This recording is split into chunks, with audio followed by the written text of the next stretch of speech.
Tell me about yourself. What led you to the interview today? How do you handle rejection? Tell me about a time you worked in a team setting. These are the kinds of questions you're pretty much guaranteed to get in an SDR or BDR interview. I'm a former SDR manager myself, and I've interviewed well over 100 candidates and hired dozens of reps. So I know exactly what these hiring managers are looking for and how it works behind the curtain. So in this video, I'm going to walk you through the top 15 questions and answers, the real reasons why you're being asked the questions, and how to craft a standout answer for each one. So let's get right into it. All right, so tell me about yourself. So what do I mean when I say there's a real hidden question underneath the surface level questions that you're getting asked? So when they ask or say, Connor, tell me about yourself at the start of the interview, what they're really asking underneath is show me what you got. Can you make a good first impression? And did you come prepared and ready to play ball? So they're not actually asking you, oh yeah, I want to know about all your hobbies and your interests, and we can talk for 20 minutes and get to know each other. Yeah, that would be nice. And there's going to be a time and place to do that if you progress throughout the interview process. But especially if this is an entry-level interview where you're meeting the hiring manager the first time, these are the real questions they're asking underneath. It's, did this person come prepared? Because they know this is the type of question you should be expecting at the outset of the interview. It's going to sound something like, tell me about yourself. What led you to the interview today? Pretty broad and open, and they want to see if you can take control, because how you prepare for that is probably how you'll prepare for calls on the job. So you want to have a good answer prepared for this. I think it's the most important question in the interview process. So an answer framework that you can use, and then I'm going to deliver how I would answer this question, is yes, you can give a light background on yourself. So you can tell them about where you're from. You don't have to be robotic. You can say where you're from, what you studied in school, maybe some past work experiences that you have. But then within 30 seconds, you really want to start getting into what led you to the interview today, why you're looking to move into a sales career, and why you're excited about this specific company or opportunity. These are the next questions that they're going to ask, and you don't want to make them ask you that. You want to take initiative, and in about 90 seconds, you can deliver all of this and really set a strong tone at the outset of the interview. So if I was back in college and I was applying for an entry-level role to break into tech sales like I was about 7 years ago at this point, I'm going to make up a company for all my example answers throughout the video called RevSync. It's a CRM company, a SaaS CRM company. So if they said, so Connor, what led you to the interview today? Or Connor, tell me about yourself. I would say, yeah, really appreciate the opportunity to speak with you today. So I'm from the Boston area. I've lived here my whole life. I grew up a big Boston sports fan. I played a lot of sports myself. I played basketball, soccer, baseball, and football. I've always liked competitive environments. And then I stayed local for college as well. I went to Boston College and was a finance major. I've always been interested in the markets and keeping up with what's going on in the world. And I think that gave me a good base skill set. But I'm really looking to move into a sales career because I've always been someone who works hard and likes to get ahead. And I like the idea of a performance-based career and understand that's the type of role this is, where the harder I work, the more effort I put in and the more I up-level my skill set, the more I can advance both from an income standpoint and a career standpoint. So I'm really looking to move into an organization where there's upward career growth, and I'm really thinking about this from a 3 to 5 year perspective of where I want to be. So that's what excites me about RevSync particularly, is that you all have a proven track record of hiring, promoting SDRs into AE roles, which is where I'm looking to go. And then I also want to, sales is great, but you don't want to go into the wrong industry, obviously. And I know RevSync has a really strong position in the CRM space. It's competing really well against HubSpot and Salesforce. So I want to be at a good company in a good industry where there's opportunity for career growth. And that's really what led me to the interview here today.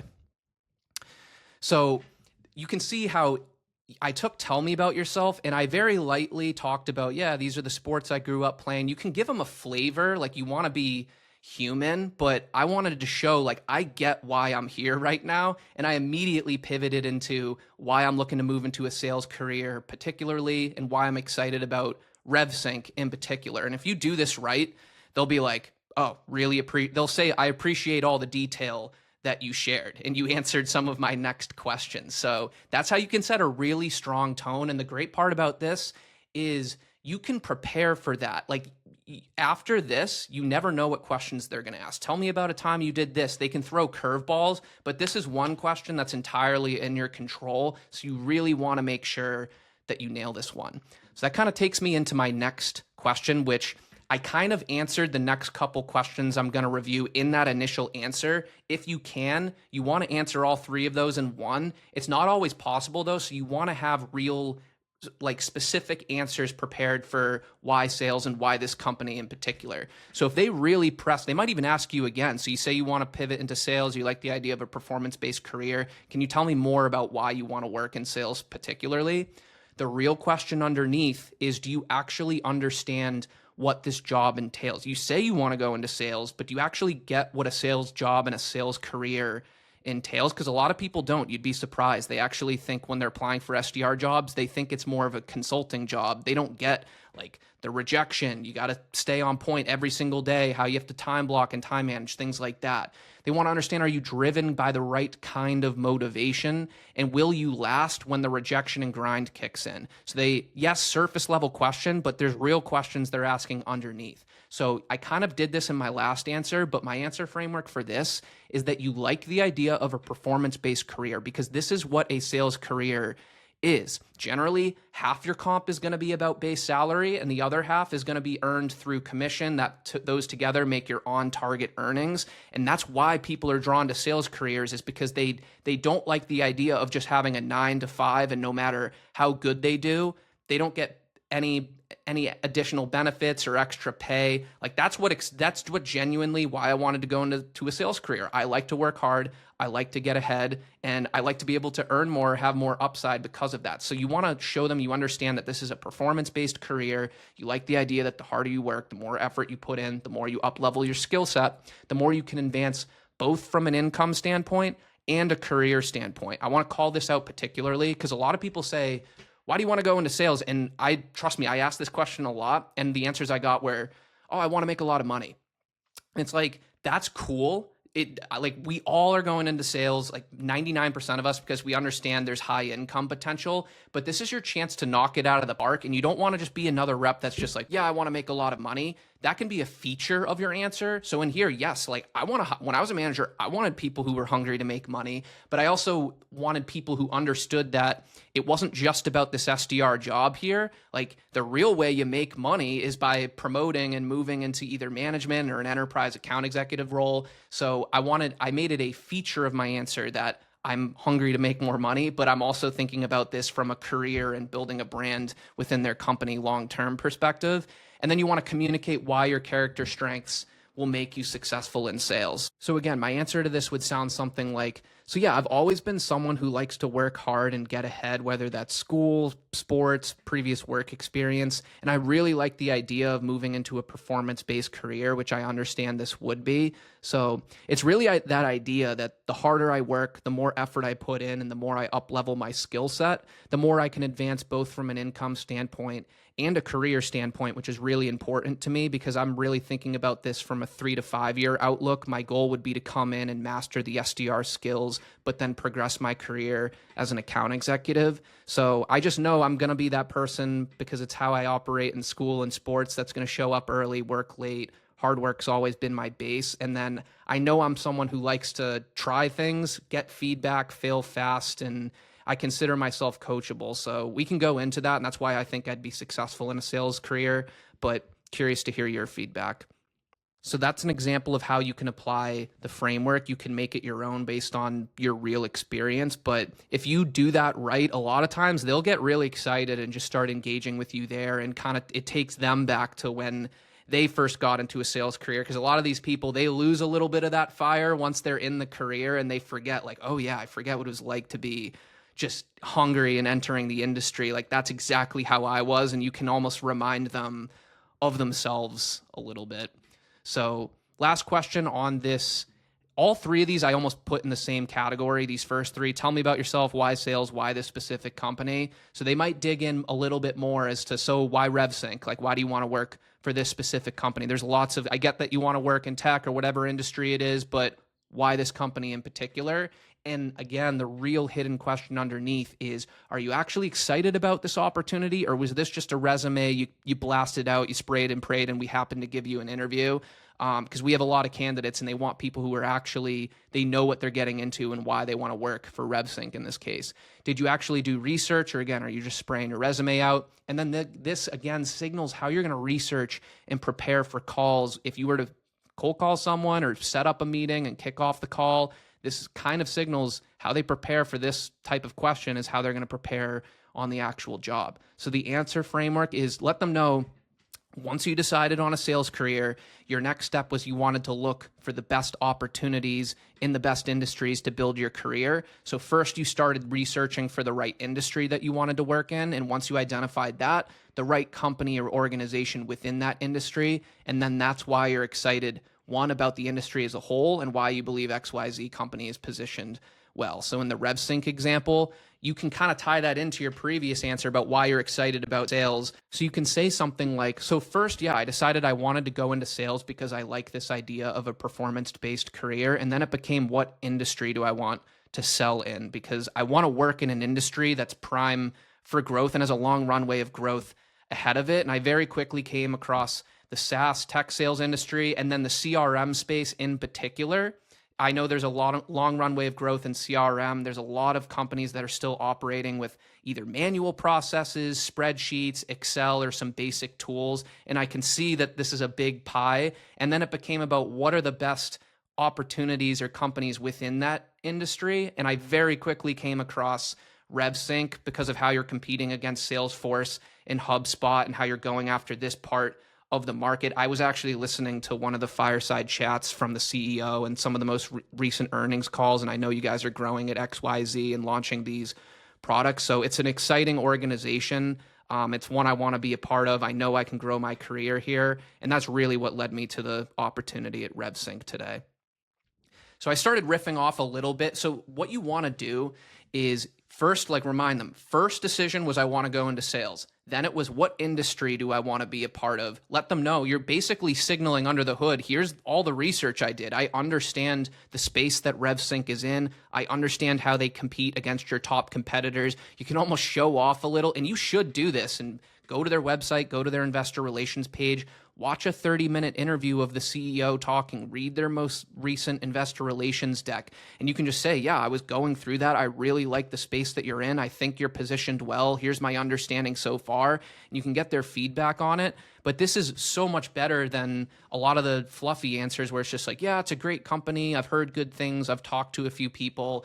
You're really signaling here, you understand this specific company and why you showed up for this interview today. And this type of framework will really help you stand out.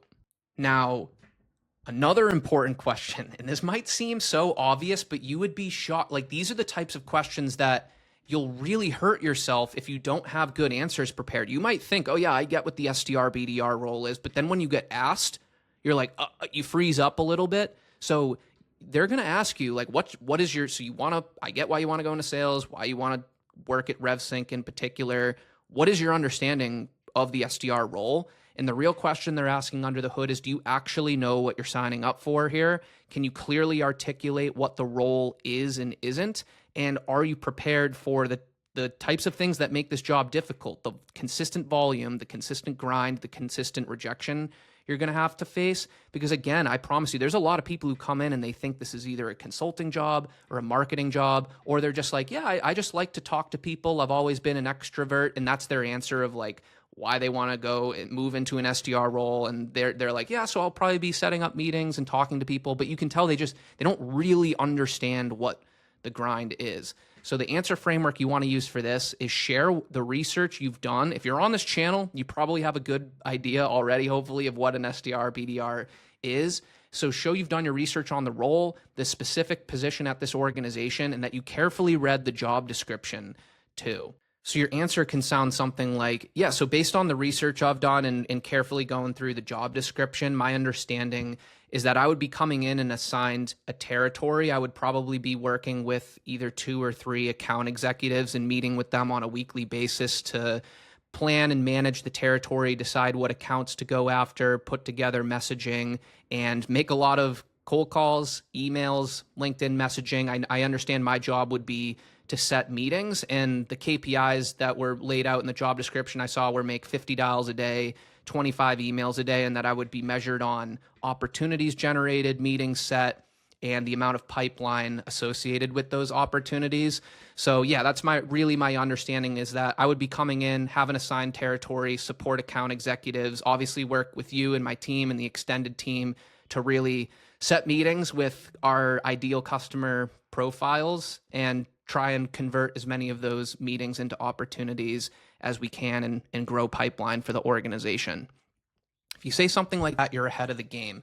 You want to reference any specifics that you can from the job description because the job posting is going to oftentimes clearly lay out what your roles and responsibilities are. It'll give you a good idea of either the KPIs, the things you're measured on, what you'll be responsible for a day-to-day. So if they ask you this question and you're not well rehearsed or well versed in what that job posting is, they're going to be like, did they even read this before they got on? So these types of questions are more about not shooting yourself in the foot and making a really good first impression. What I just said is a totally valid answer. You can do simple Google searches on what an SDR BDR role is. They're not expecting you to know all the intricacies, and you can get their feedback in the end, but curious if there's anything you can add to that or anything that I missed about this specific SDR role at RevSync.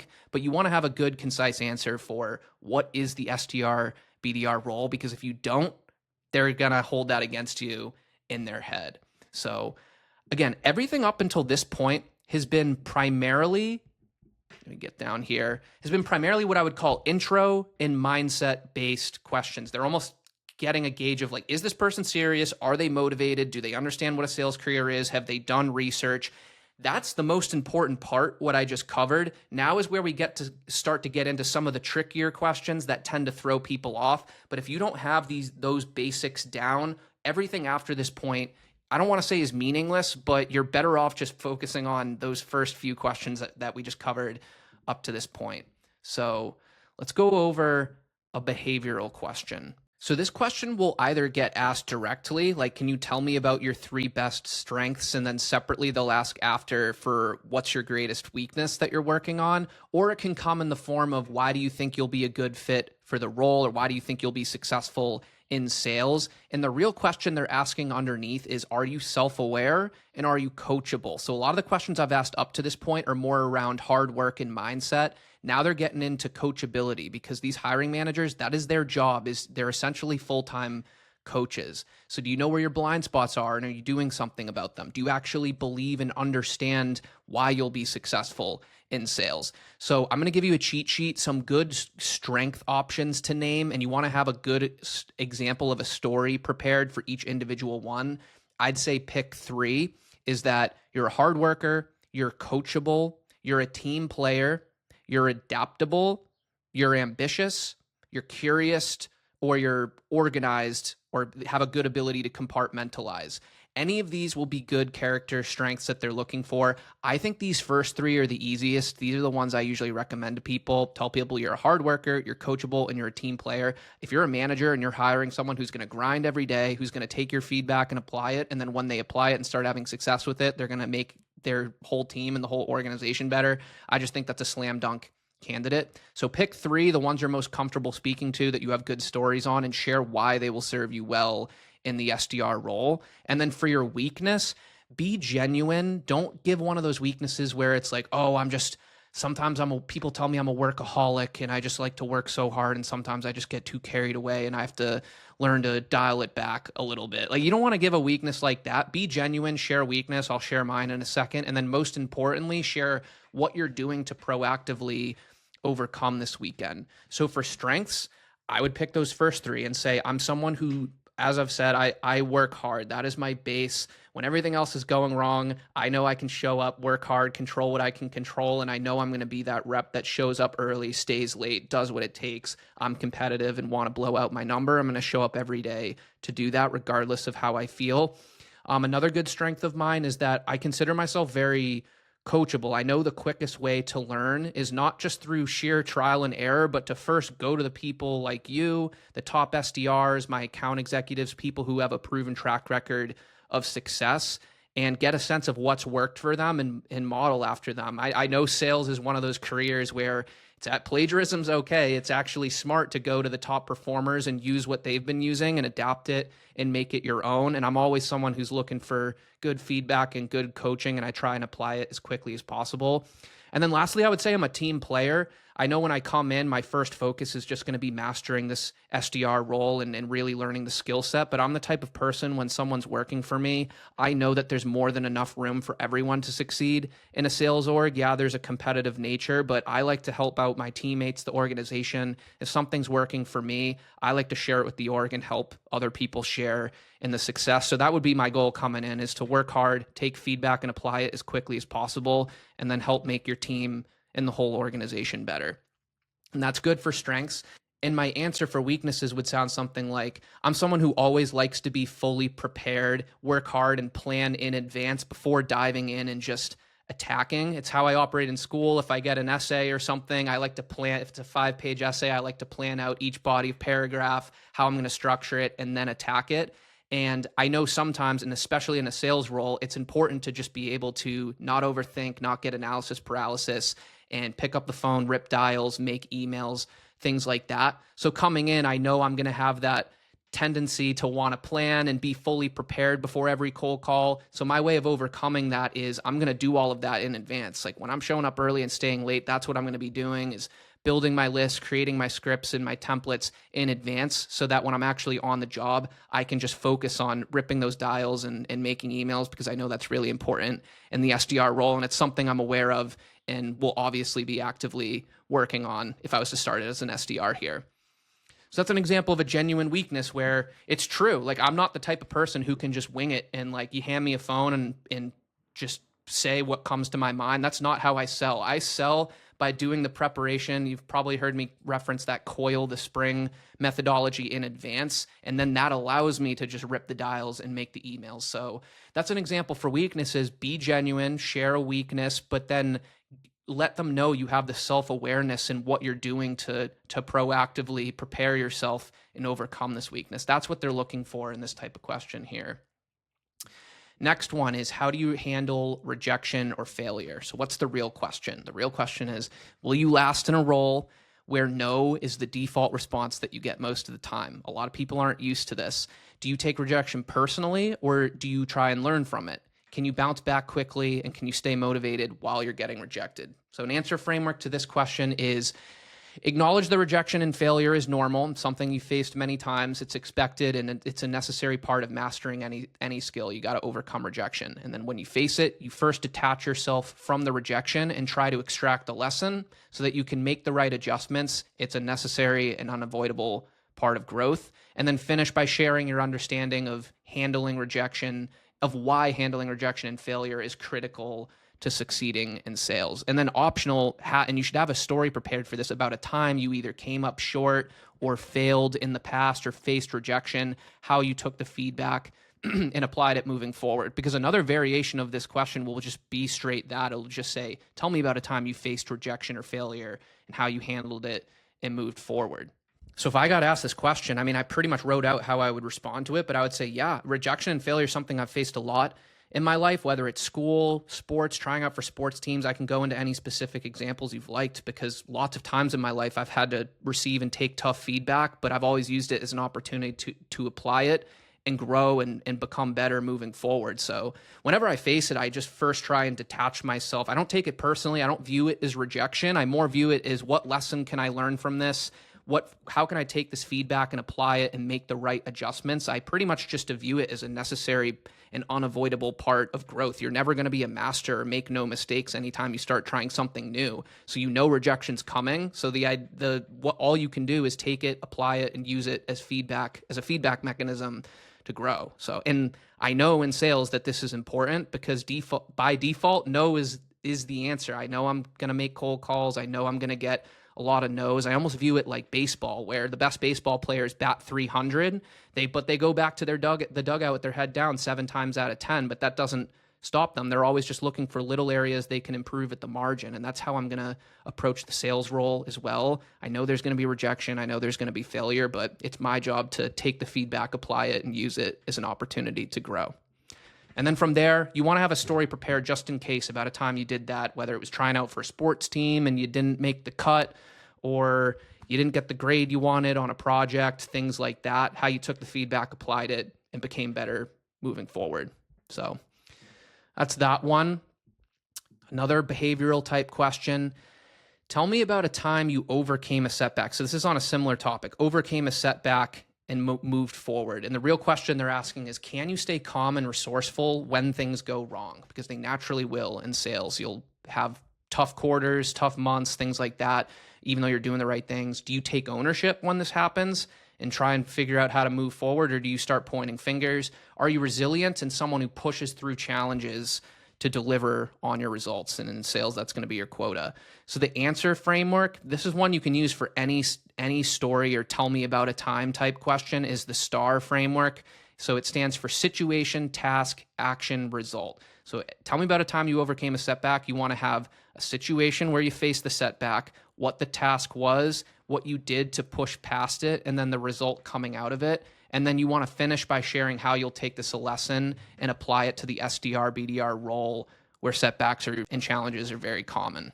So a made up example I'll use, because I feel like it could apply to a lot of you, but again, it's the framework that's important, is getting cut from a sports team. So you could say, so yeah, the situation, you don't have to actually say all of these things out, but say, so yeah, I was trying out for the varsity soccer team as a sophomore. That was always a goal of mine. Soccer is my favorite sport. And I was really focused on making the soccer team as a sophomore. So I trained the whole summer. I took every day seriously, got in the best shape I possibly could because I believed I had the skill set, and I just wanted to put on some muscle, get in shape, and show them I was serious about joining the team. Ultimately, during the tryouts, I almost made it and got cut at the very end. And the feedback they gave me was they could tell I had trained, they could tell I worked hard, but my ball control wasn't where it needed to be, and my footwork was a little bit sloppy. So I had a choice there to say either screw the soccer team, screw the coaches, I don't want to be a part of this anymore. But instead, I decided to take their feedback. I did my year at junior varsity, really focused on my footwork and my ball control. I took that seriously in the off season, and ultimately ended up getting way better ball control than I would have otherwise. Made the team as a junior, and then ultimately was a much better soccer player my junior and senior year that I otherwise would have been had I not gotten that tough feedback and applied it. So that's how I apply feedback anytime I receive it. I know it's tough. I don't take it personally. I use it as an opportunity to get better. And I understand that's what it's going to take in the SDR role here as well. I know I'm not going to be great at everything out of the gate. Maybe there's a promotion I'm going for at some point that I'm not the first person they call up, and I'm always going to use those opportunities as learning lessons so that I can get better moving forward. That's an example where the situation, trying out for the soccer team, here's what I did to prepare for that, and here's what happens. This is the action I took when I didn't make the team, and here was the result. So again, you just want to have a question prepared for this, or a story prepared for this type of question, because it's almost certainly going to be coming on the interview. Another tell me about a time you worked in a team setting. This is a common question, and the real question they're asking is, are you someone that others will actually want to work with? Do you find ways to bring value to a team, or do you just blend in? And can you collaborate without needing to completely take over? They want to see how you approach team settings, because the sales job, a lot of people come in thinking it's just a ride or die solo type job. Like if I hit my quota, I'm good. But there's lots of team members you got to work with. It's your manager, your account executives, people in marketing for campaigns, things like that. Eventually, when you become an account executive, the amount of stakeholders to get a deal done grows even more. So working in teams is really important. You don't always have control, and they want to see how you approach these types of situations. So again, STAR framework is what you want to use. Make sure your example highlights the value you brought to your team, how you may have maneuvered a disagreement amongst the team where everyone wasn't on the same page, and then how you worked collaboratively to achieve a certain objective. So an example you can use, and I think it would apply to a lot of you, is a school example of working in a group project. Let's say you can talk about time you worked in a project of 4 people and there was a disagreement on how to approach the project. You were split 50-50 and how you overcame it. So you can start off saying something like, yeah, so anytime I work in a team setting, my first mindset is just how can I bring value to the team? I just want to make sure I show up, I'm prepared for every time we meet, so that if I do have an opinion and it maybe differs from someone, at least if I'm prepared, they're going to take my opinion more seriously because they know I've done the work and I've built a good brand for myself. So that's my goal, but I always want to listen to everyone else and work collaboratively. So one example is I was working in a group project. We had to put together a 3-hour presentation on XYZ topic. It was going to take a lot of research, and we were kind of split 50-50 on how to approach the project. There were a lot of, we were in agreement on some stuff, but towards the end and the final outcome, what we wanted to produce, there was a little disagreement. So what we decided to do was just focus on the areas we agreed and tackle that together. And once that part was actually done, which was about 80% of it, and we could actually see what it looked like, how we structured it, we agreed at that point, that's when that we would decide how we wanted to finish off that last 20% of the project. And this was a case actually where we got to that point and I actually had changed my mind throughout the process and kind of agreed with their vision once we were able to get the pieces in place that we agreed on. And we ended up getting an A on the project. So that's an example. I know that's important in the SDR job too. I know it's not just a solo job, but there's a lot of internal stakeholders I work with, my account executives. Maybe we're not always in agreement on what accounts to approach. So I always take the collaborative approach. I want to show up prepared, but always want to find ways to add value to the team. And I know it's a critical part of the SDR job. It's a basic answer. It doesn't need to be a fancy example. Like if you have better examples than group projects, go for it. It's not really that the story needs to be perfect. They just more want to see you can use the STAR framework. You can clearly and concisely articulate and answer how you, in this case, approach team settings and then convey why you understand that this is important in the SDR job. Tell me about your experience in competitive environments. The real question, are you intrinsically motivated? Will you thrive in a competitive sales environment where there are stack ranks, you're literally ranked against your peers and quotas to hit?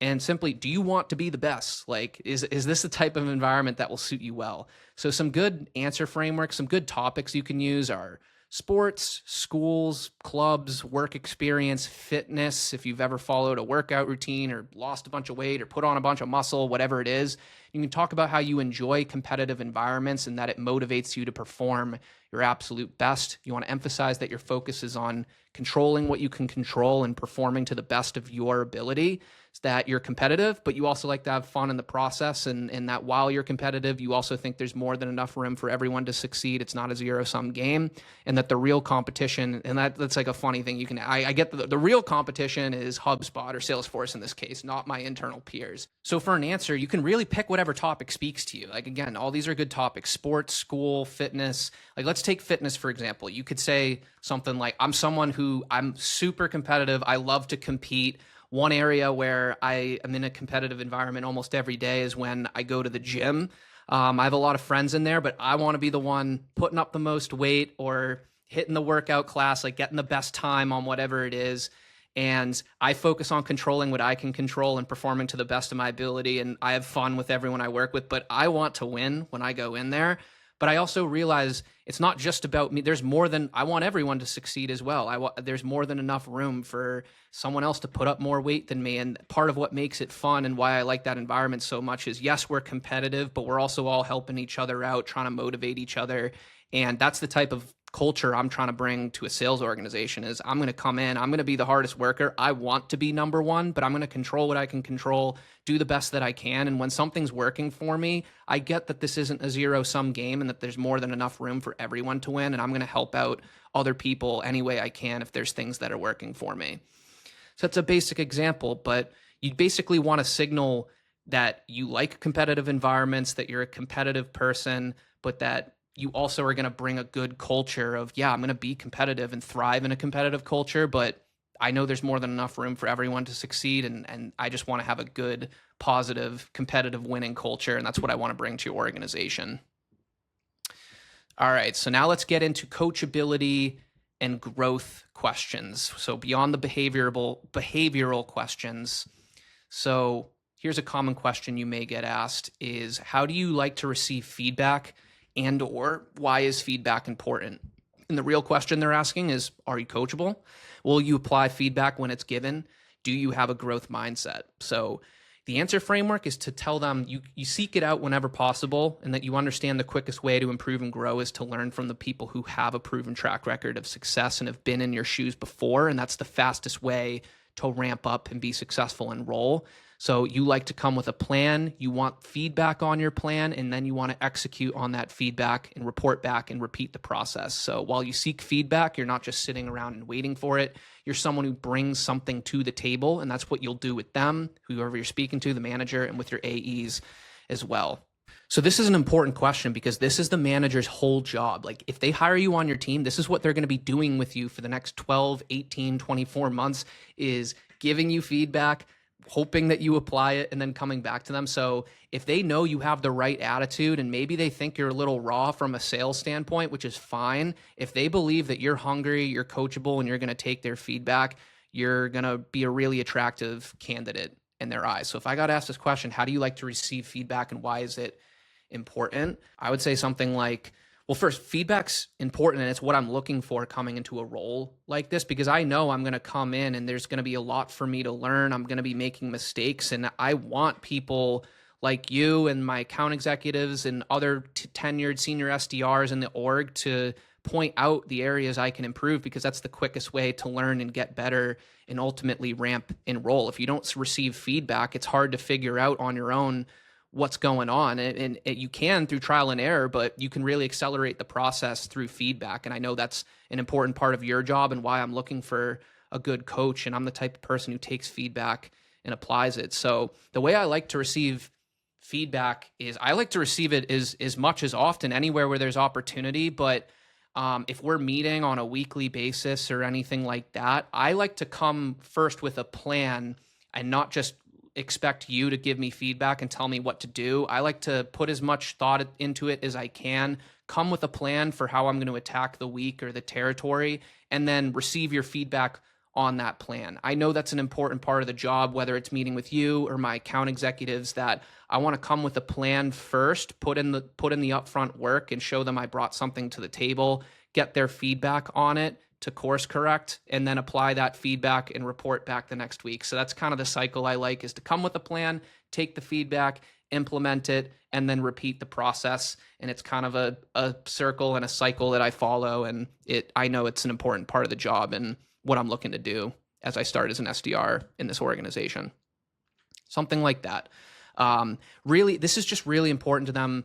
One, because they're a coach. And then that's the other thing I referenced in the answer, if you can, is that you understand you're going to get feedback not just from your manager, but the people you work with, the account executives you support, people like that. And it kind of signals how you work in teams too. It's almost a two birds, one stone question. If you receive feedback well, it kind of signals that you work well in teams. So that's an important coachability question. Another time is, tell me about a time you took feedback and applied it. So the real question is, are you someone who just listens or actually learns when you're given feedback? Can you take constructive feedback and apply it? Do you improve quickly or stay stuck in old habits? And then the answer framework, again, use the STAR framework: situation, task, action, and result. Emphasize a time you sought out the feedback and applied it immediately.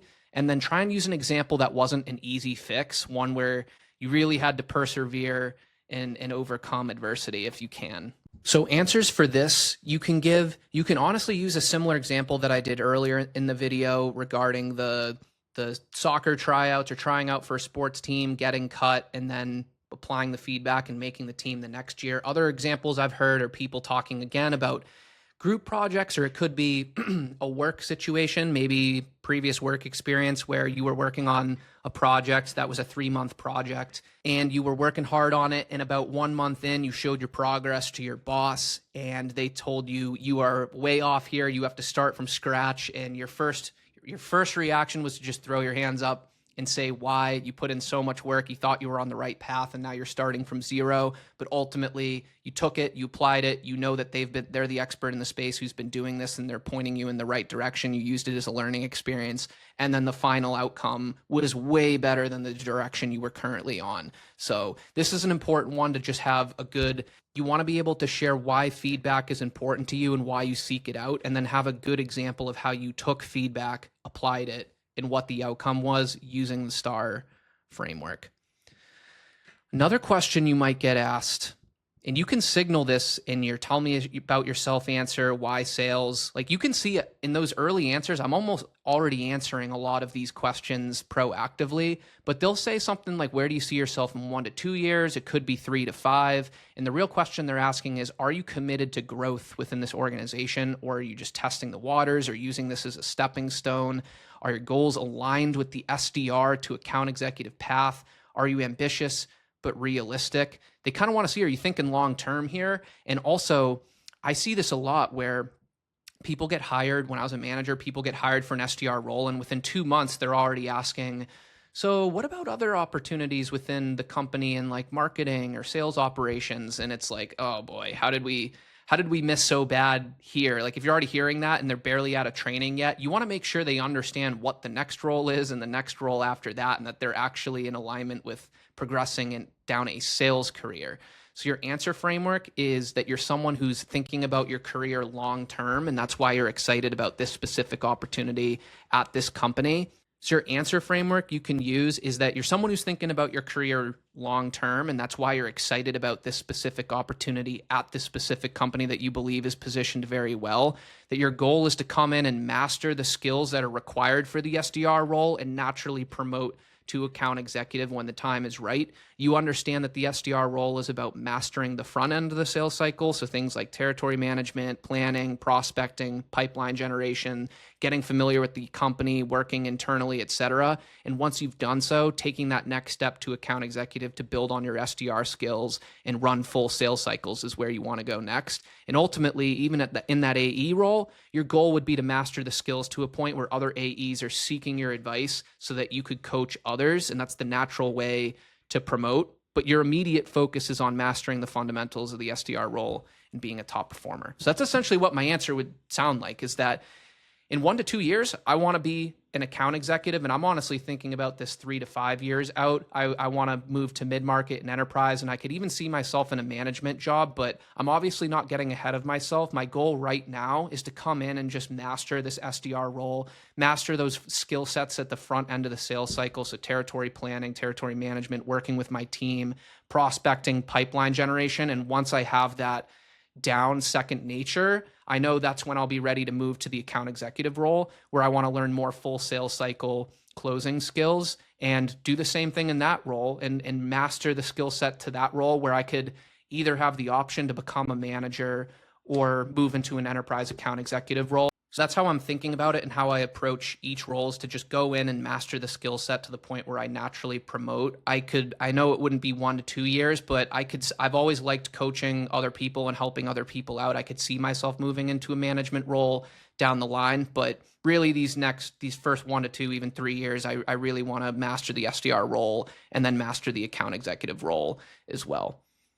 So you can make that answer whatever you want. If it's truthful, like I remember saying that as an SDR in my interview, that I have an interest in moving into management eventually. You just don't want to sound cocky, like, oh, I'm going to move into a management role. You want to understand, like, I'm here, I'm new, I got to come in, I got to master the SDR role and the account executive role, but you want to show you're also thinking long-term here, because it answers these questions for them. Like, are you committed to growth?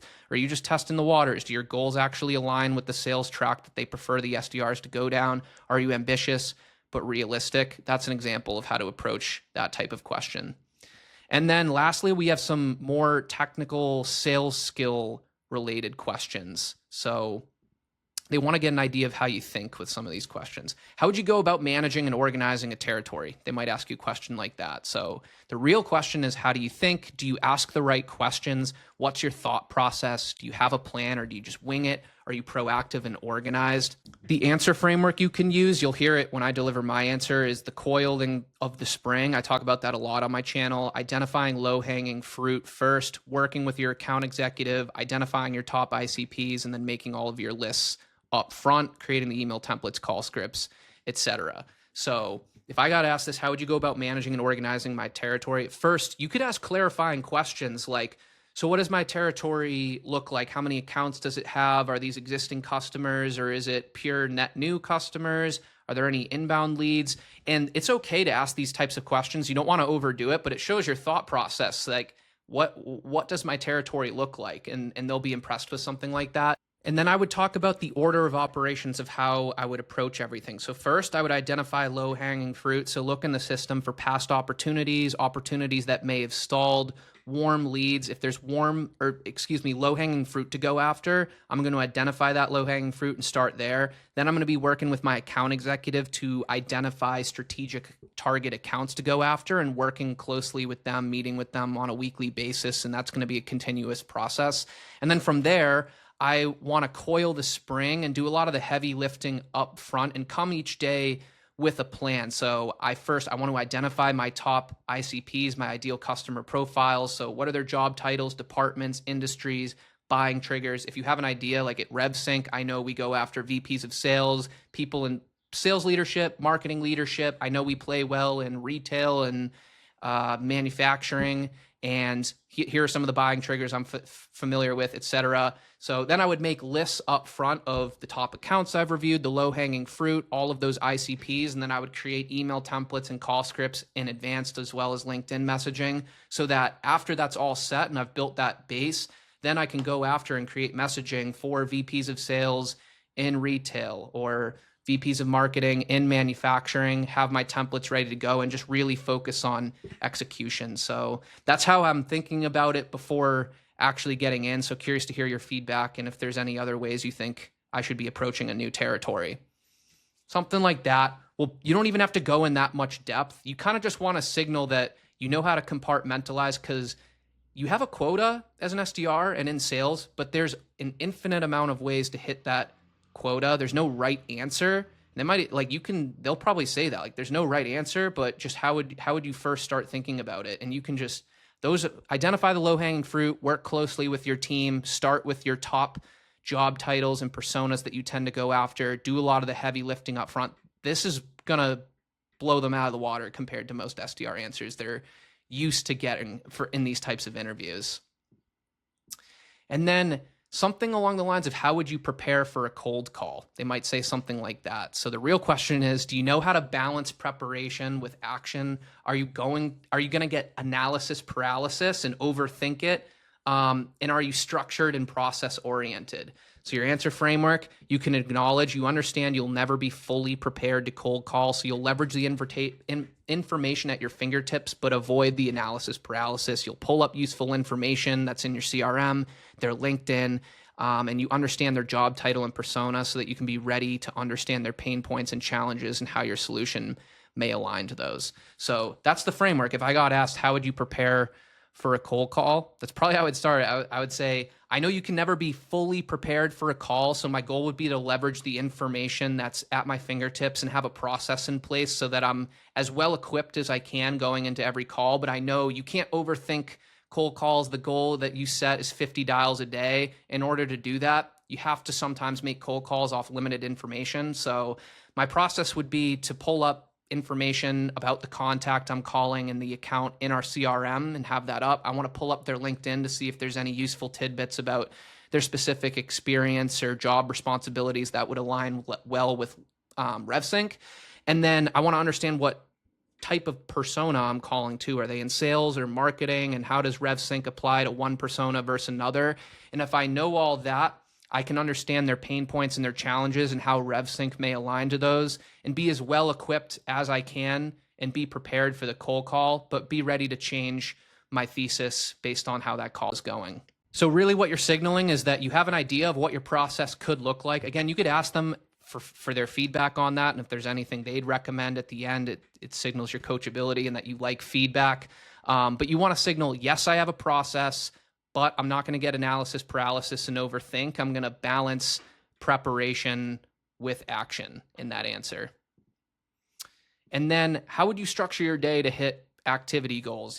We have a daily requirement of 50 dials, 25 emails. There's going to be a lot put on your calendar, meetings. It gets overwhelming for a lot of new SDRs. How are you going to manage that?